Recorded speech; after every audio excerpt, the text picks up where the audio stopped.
Hey, good afternoon, good morning, wherever you are. Just wanted to make a more clarifying video regarding the appearance of Reed Coverdale and Jose Galison on the TimCast last night. And this is, I hate doing videos like this. It's so stupid. I wanted to be much more, I want to construct my thoughts a little bit more clearly. Last night, I was a little bit pissed off, but now after seeing the follow up by Reed and Jose, um, what I should have factored in was that you expected it the way it went, which really gave me a little bit more peace of mind because I actually thought that you went there and you expected to have a lot of subjects to talk about, um, and you didn't get anywhere near it. But as long as you expected the way to go, the way it went, it made it much more, I guess, less stressful. I guess I'm more in the way of thinking about you guys, and I don't care about you talked about 9/11. I don't know if you meant it that way, Reed, but no, I don't care about that, right? I don't. That wasn't even on my mind. I wanted you guys to be the focus, and seeing the way you are, seeing how you gravitate and connect with people, especially young people. This is the key here is something that has to be infectious with Tim Pool and that crew. Now, Tim Pool has a huge base. He has, I think it's on YouTube. I want to say it's over 1 million people. I don't know the exact number, but the views that he gets annually is close to 1 billion, 1 billion views. Think about what those views, each and every one of those views, can mean in regards to talking about the really important aspects of human life. I think I was more disappointed in the fact that he had you guys on, talked a little bit, touched on some subjects, but rather gossip about really trivial stuff. And then to find out only that he had an after show and you guys barely talked at all. That's why I made that video list. I was really angry because I thought this was a wasted chance, right? And not this way and very monotone and robotic almost when it comes to this, but I really wanted you guys to really be at the core precipice of uh, talking about, say, the current events, not what's going on YouTube, not talking about these events in the respect it deserves. I thought was the insult, and I'm glad that you guys weren't disappointed when it came to your expectations, so to speak. And then when I made that video, I made that video in earnest. Like I had no idea that you didn't know what was going to happen beforehand. So it wasn't mainly a video about me or 9/11. I'm not expecting you to talk about 9/11 on a Tim Pool show. No, I know. First of all, I know he's not going to talk about it, and secondly, I really wanted you guys to be well represented, well understood, and to basically allow for Tim Pool to allow you to become the show. One thing I noticed about interviewing people is that you are not supposed to be the topic of discussion. And Reed, you know this better than anybody. Jose, you run your shows, and you guys are exceptional because you're young, and usually young people have big egos, and you don't have that, which is really refreshing. Tim Pool does. Now, Tim Pool may not be a narcissist. I don't know his personality, but judging by the way he interviews people, He wants to take it into a direction more conservative. He'll lament, he'll complain about uh, the left and Democrats in general. But if he's claimed to be independent or libertarian, I have heard this before where libertarians and independents, basically agree with conservative talking points and whatnot, or advocate them by not at the same time promoting. Tim Pool basically could just come right out and say he's a conservative talk show. And I wouldn't care either way. But I expect greater things, more meaningful things, maybe naively, when you have a channel that big.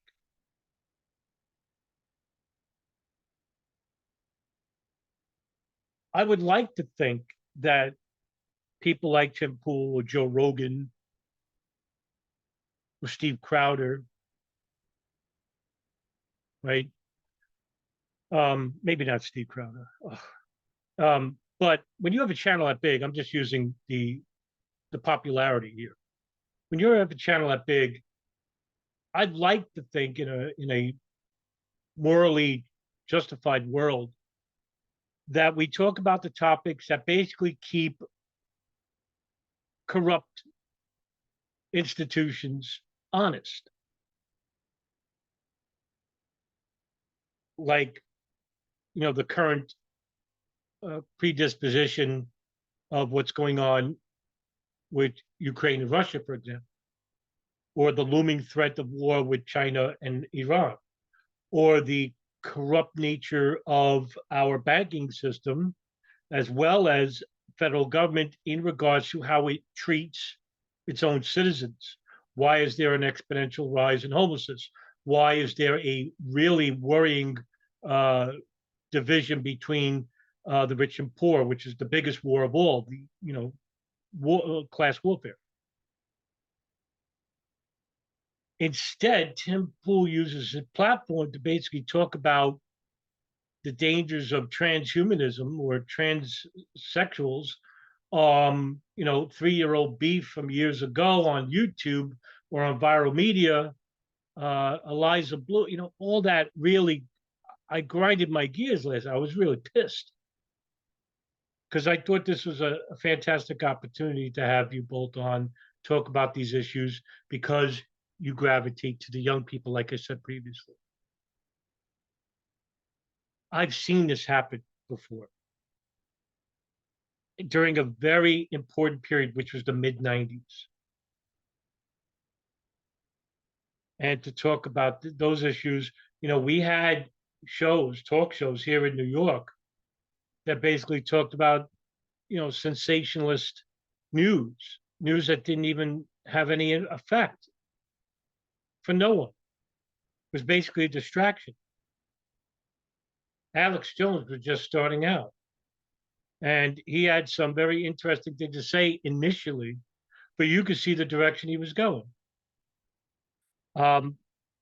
William Cooper had a radio show. He wasn't young, but he had, his audience was basically young people. I forgot that one show that was really popular in the mid-90s. It's an AM show and talked about UFOs or something like that. But you can see where I'm going with this. Like, you have a lot of these platforms, and basically there was no internet in the mid-90s. They were talking about, initially, they would talk about things that would touch on relevant topics. And then all of a sudden, as soon as they got popular, they talked about the really kooky, cracky conspiracy stuff that didn't threaten the establishment, basically helped it, because all the crimes that the government was doing throughout the mid and late 1990s was covered up by the crackpot theories, including pre-9/11 intelligence, by the way, not to throw 9/11 in there. But after the year 2000, when the internet explosions, oh, God's sakes, shows everywhere, platforms everywhere. By the mid-2000s, when YouTube arrived, we started getting people with platforms on YouTube and viral media. Fast forward 10 years later, nothing. You would think people at this stage now, let's say 2023, especially with Tim Pool came from the Young Turks. And Young Turks, when they start out, I remember watching them, they were fantastic. Now they're just a basically demonized the right show, right? Just like, Ben Shapiro and Steve Crowd, even though they hate each other, people they talk about each other. I think there was a recent interview between Anna Kasparian and Ben Shapiro. Anna Kasparian had a disgusting warmonger on her show, um, the former ambassador to under the Clinton administration, and who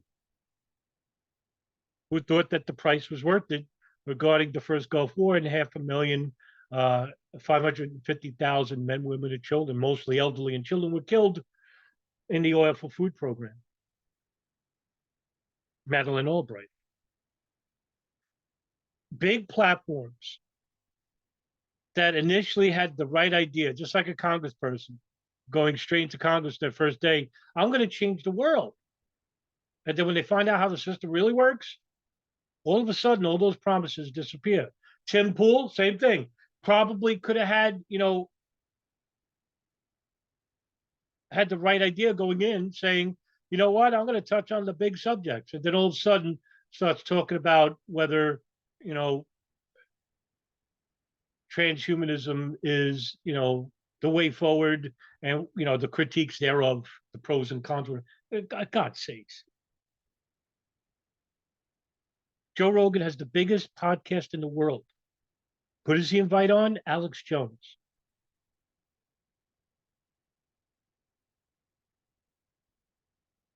You could criticize me and say, you know what, you're an old man. You just need to get out more. Maybe so. But what I'm trying to warn you is that in the future, all you're going to have left is sensationalist garbage that basically reciprocates the problem. Garbage is produced, it's taken in, and the next generation becomes disinformed and misinformed, and no changes are made. It's not a critique on you, Reed or Jose. You guys are fine. And I hope you didn't think that last night's video was a critique of you. I'm a nobody, and I do these videos because I want an educated public, whether it's 9/11 or the current events. Doesn't matter. What I am trying to do with my very, small channel is I'm trying to reach a certain amount of people in the hopes that they become more educated on the real world around them. Because when you're young, you don't realize how the real world works until you get a little bit older. You're distracted by certain things. You become a little more interested about the taboo subjects, the subjects that require a sacrifice. And the sacrifice is your innocence.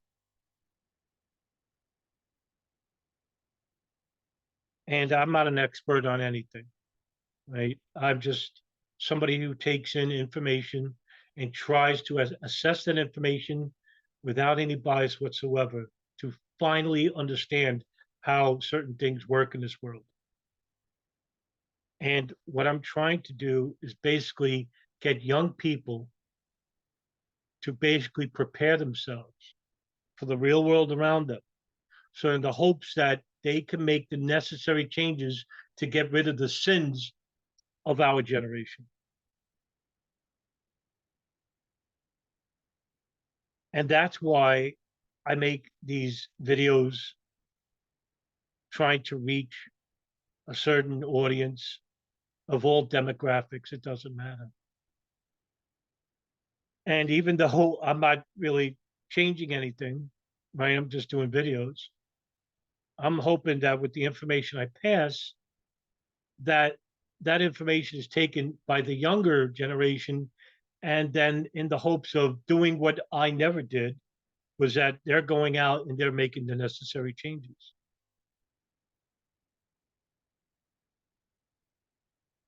Because if nothing changes and everything stays the same,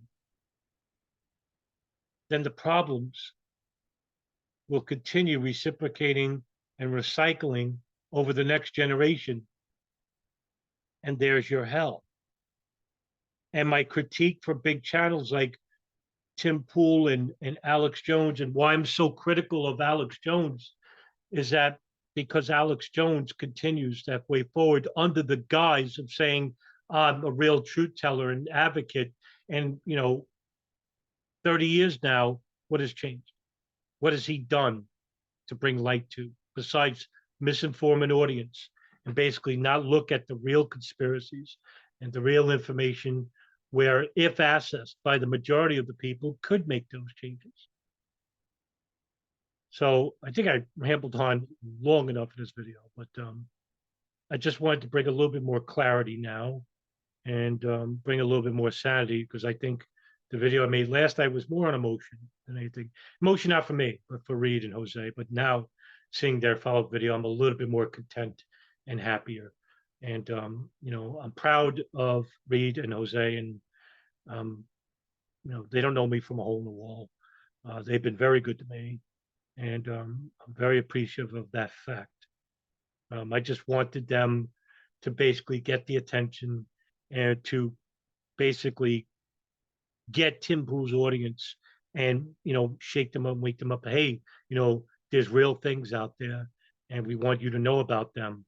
And, I just wanted you to guys to get the majority of the floor, and to see Tim Pool in the second half of that video last night talk about those things. It just grinded my gears a little bit, but, all right, guys, have a good day, good afternoon, and I'll see you later.